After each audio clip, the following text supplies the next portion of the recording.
Opinião e debate com Ana Paula Machado. Realização Jornal Clarim e Estúdio 7 Produções. No Opinião e Debate de hoje, nós conversamos com o secretário municipal de Recursos e Serviços Urbanos, Marco Antônio Rios, sobre essa divisão da antiga Secretaria de Desenvolvimento Urbano de Araxá e a área em que ele responde. Nós vamos falar sobre as principais demandas nesse início de gestão municipal do prefeito Araceli de Paula. Marco, muito obrigada pela sua participação aqui no nosso programa. Eu queria que você explicasse primeiro o porquê da divisão da Secretaria de Desenvolvimento Urbano. Em primeiro lugar, Ana Paula, o próprio entendimento do prefeito é de que a cidade cresceu muito. Quer dizer, e crescendo a cidade, cresce muita demanda por serviços públicos de toda a natureza. Considerando ainda que a partir do ano que vem, nós temos um incremento de demanda relativo à questão da iluminação pública, que passa a ser de responsabilidade também da Prefeitura Municipal. Nós tivemos nesses últimos tempos dificuldade na qualidade desse serviço, notadamente a questão da coleta de lixo, além de outras, e a ampliação desses serviços levou o prefeito a pensar numa maior atenção para atendimento dessas demandas. Por outro lado, a questão da engenharia é uma coisa importantíssima na administração pública. E nós tivemos muito tempo praticamente sem engenharia na administração pública, inclusive nas obras. Isso pode ser visto inclusive na qualidade delas e na questão do retrabalho permanente de todas essas obras, e nós entendemos que aquilo é falta de planejamento, de projeto e de um organismo de engenharia que pudesse, além de inserir essa técnica de engenharia nas obras, pudesse também ser um departamento de planejamento, de contratação desses projetos e dessas obras. Nos ministérios em Brasília, não acontece nenhum projeto, nenhum recurso sem a existência de um projeto. No mínimo você tem que ter um projeto original, ainda que não executivo, mas um projeto básico para você conseguir recursos. E a ideia do prefeito Araceli é no sentido, inclusive, de trabalhar essa Secretaria de Obras muito na questão da mobilidade, na abertura dessas avenidas, na construção de viadutos, na continuidade da canalização da Rosalvo Santos, na canalização também do Córrego da Galinha, e para isso é preciso projeto. Havendo projetos, há como, em Brasília, obter recursos junto a esses ministérios. Então, a principal motivação da separação foi no sentido de fortalecer, dividindo a secretaria, duplicar, vamos dizer, a prestação de serviço, a atenção para a prestação de serviço com relação a essa demanda do cotidiano da cidade e essa questão do planejamento e dessas grandes obras que ele acredita ainda ser possível, ainda em pouco tempo, realizar alguma delas. Marco Antônio, você acumula também a superintendência do Instituto de Planejamento e Desenvolvimento Sustentável de Araxá, o IPDSA, que, na minha opinião, também tem muito a ver com o desenvolvimento da cidade, o crescimento urbano, o porquê, dessa interinidade lá no Instituto e quais são os planos também para o IPDSA? Na realidade, o nosso entendimento, inclusive do prefeito, é que o IPDSA precisa passar por uma reformulação, inclusive do ponto de vista de enxergar a cidade e dar responsabilidade com o planejamento. As pessoas, o cidadão comum, pode às vezes até se assustar com o que eu vou dizer, mas é verdade. Antes, às vezes, do final deste mandato, de 2 anos, nós poderemos ter as águas pluviais transbordando na Avenida Rosalvo Santos, ou seja, a nossa seção de canal, que foi projetada pela Hidrasa há mais de 40 anos atrás, que tinha um tempo de recorrência para 20, para uma situação de projeto completamente diferente da que nós temos hoje. As áreas que foram definidas no plano diretor estratégico, ainda com a presença do Jorge Urai, determinando áreas de chacreamento, todas essas áreas foram convertidas para parcelamento urbano, lotes de 360 metros, de 240. Isso vai refletir diretamente na questão da permeabilidade e da questão da vazão, do aumento da vazão e redução do tempo de concentração dessas águas no canal. Então, certamente... Inclusive com o fim de várias nascentes e da área verde da cidade. Exatamente. Além disso, quer dizer, com prejuízo dessas áreas de preservação, de preservação permanente, das áreas verdes, da nossa paisagem, vamos dizer assim, isso tudo será alterado e vai ter uma paisagem urbana e não mais aquela paisagem, vamos dizer, rural ou que o chacreamento possibilita.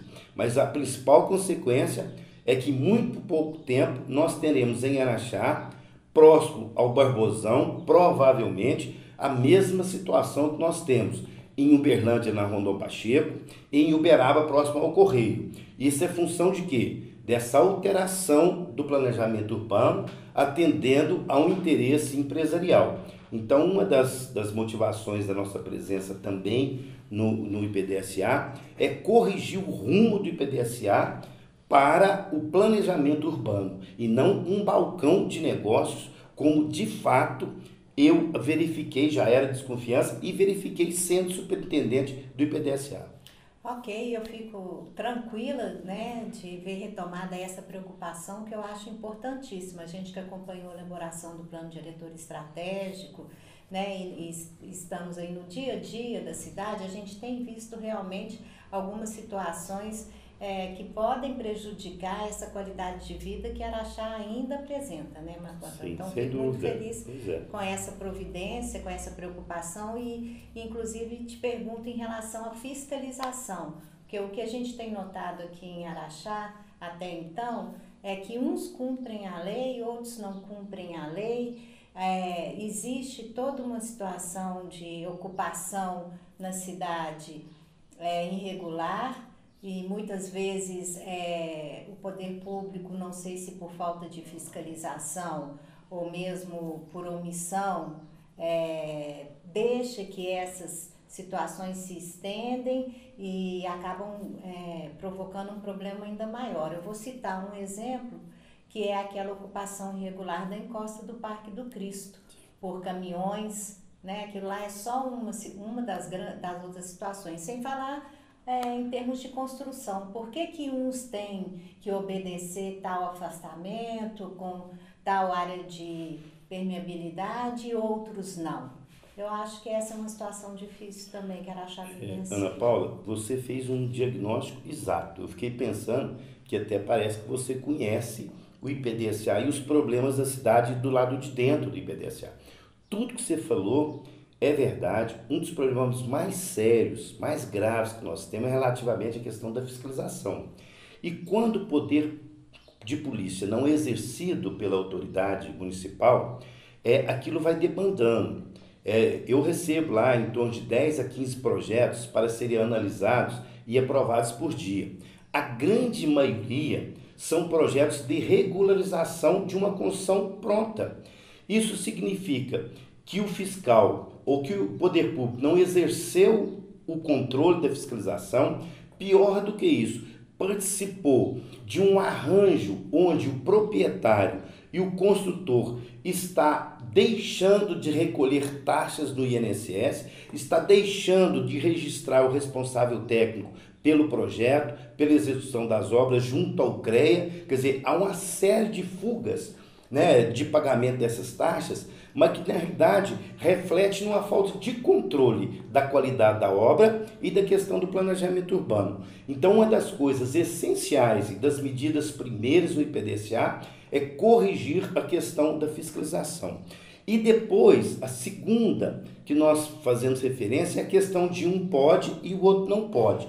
O critério era o critério do gabinete, era o critério da conveniência e da influência. Então, isso também tem que ser modificado.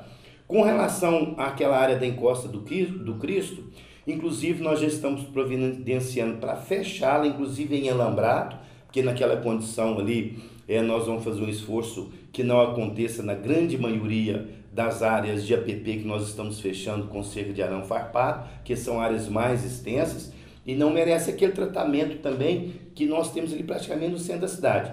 Mas todos aqueles caminhões, todos os proprietários já foram inclusive notificados pelo Ministério Público. Então nós estaremos É assim que compraram esse material, determinando a desocupação por parte deles e executando essa tela de alambrado lá para definitivamente preservar aquela encosta. Ok, eu falo que apesar de você ser político, você está à frente do osso duro de roer na administração municipal, né? Mas que, na minha opinião, Marco Antônio, sem dúvida nenhuma, se forem obtidos resultados positivos dessas ações, são ações para o futuro de Araxá e que mais para frente, de um jeito ou outro, vão ser compreendidas pela comunidade como um todo. E falando no osso duro de roer, eu chego na questão do lixo, né? O Marco Antônio passou a ser responsável pelos serviços urbanos, um deles importantíssimo é o gerenciamento correto dos resíduos sólidos da cidade, ou seja, o lixo não é só orgânico, ele é reciclável, ele é da construção civil, ele é hospitalar e todas essas ações têm que acontecer como um todo. Qual que é a avaliação que você faz dessa questão em Araxá hoje? Talvez seja uma das questões mais complexas. Eu vou tentar ser assim, objetivo pela extensão do problema. O primeiro incorre, inclusive, no município de Araxá hoje, está recebendo lixo dos municípios de Pratinha e de Ibiá. Só o município de Ibiá dispõe em Araxá em torno de 220 toneladas por mês de lixo, que lá não é separado, não há uma seleção, e aí esse lixo contaminado vem também para o aterro.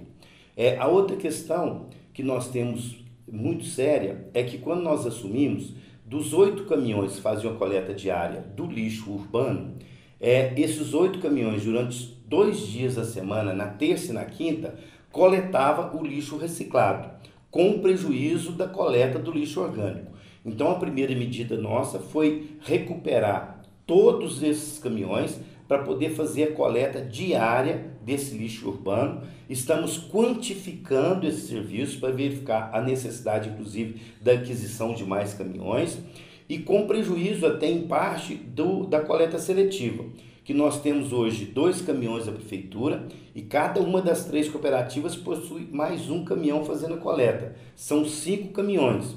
O que vale é que o lixo, quando ele é selecionado de forma correta, ele pode ser coletado apenas uma vez por semana, que ele não vai atrair vetores e nem mau cheiro. É o lixo seco. Lixo seco. Então, daí a nossa alternativa de priorizar o lixo orgânico, que a dona de casa, mesmo depois de separado aquele lixo, o seco, né, e o úmido, se o lixeiro for passar no dia do seco, ela acaba descartando o arroz e o feijão de ontem junto com aquele que está reciclado, e esse material é carreado para as cooperativas, né, de forma contaminada, criando mais um problema.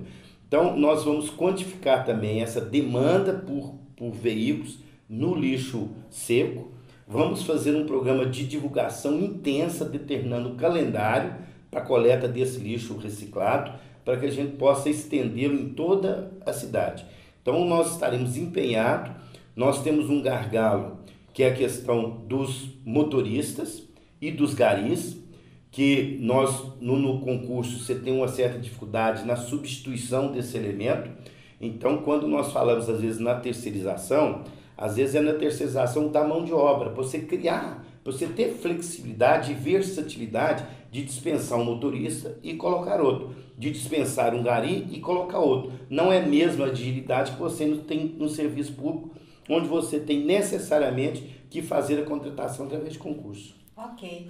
E o aterro sanitário, por que está recebendo esse lixo? É uma questão legal ou é uma questão de acordo entre as prefeituras? Foi uma decisão política, de forma até legal, porque há um termo de cooperação técnica celebrado entre o município de Araxá e o município de Ibiá e da Pratinha. Nesse ponto de vista, é correto, mas do ponto de vista ambiental, não é correto.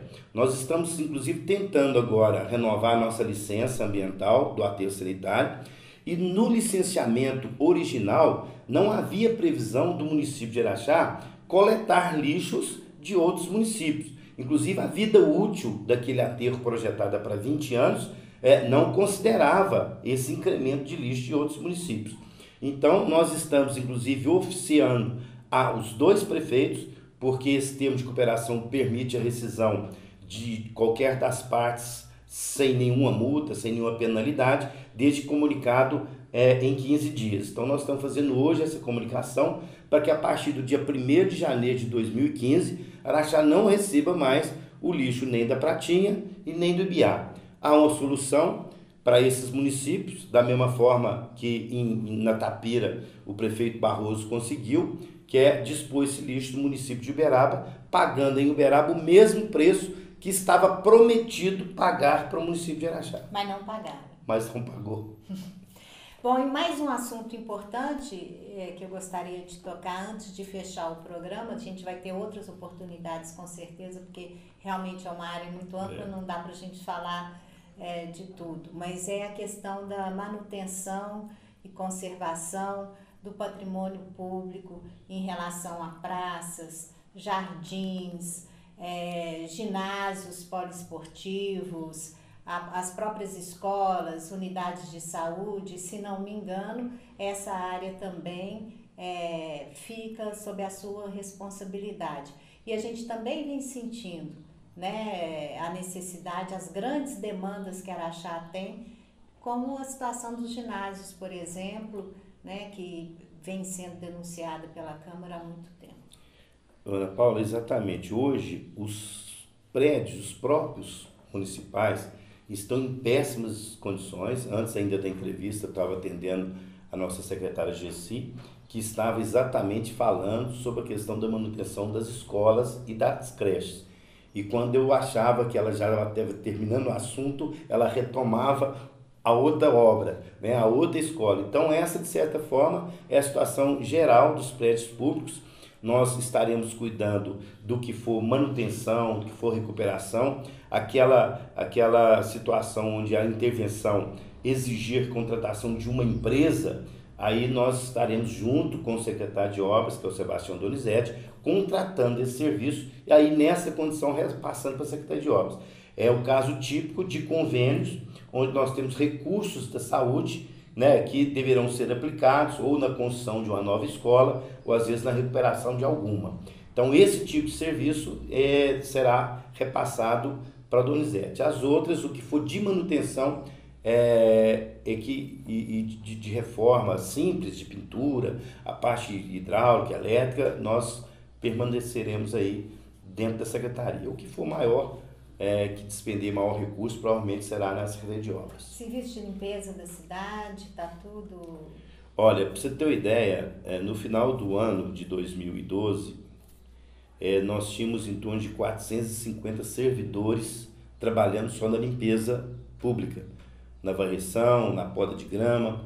Nós encontramos a prefeitura agora com em torno de menos de 130 servidores, ou seja, menos de 1/3 daqueles servidores do final do ano de 2012 e de 2013. Isso é claro, principalmente nessa época que chove muito, as plantas e o mato vêm sempre com muito vigor. Então nós estamos nos desdobrando com esse pouco pessoal que tem, para a gente poder primeiro fazer ou manter, pelo menos a área central, de uma forma mais bonita, melhor cuidada, em função do final do ano, da recepção de turistas e tudo. Mas a nossa programação a partir de janeiro e fevereiro é contratar pessoas ou empresas para manter a cidade limpa e bonita de novo. Nós estamos ainda no final do exercício financeiro, onde nós não dispomos de recursos para isso. O prefeito vai priorizar os serviços essenciais, a questão da saúde, da coleta de lixo, transporte escolar, pagamento de servidores, 13º, abono de Natal. Mas a partir do próximo ano, eu tenho certeza que a partir de fevereiro, nós já poderemos considerar uma equipe capaz de fazer de Araxá de novo a cidade mais bonita do Brasil. Marco, muito obrigada pela sua participação. Até uma próxima vez e sucesso à administração em relação a todo esse trabalho. Pois muito obrigado, Ana Paula. Foi um prazer também, nem conheci esse espaço aqui, esse programa. Parabéns. Obrigada. E Opinião e Debate volta na próxima quinta-feira com mais uma entrevista para você. Até lá. Opinião e Debate com Ana Paula Machado. Realização Jornal Clarim e Estúdio 7 Produções.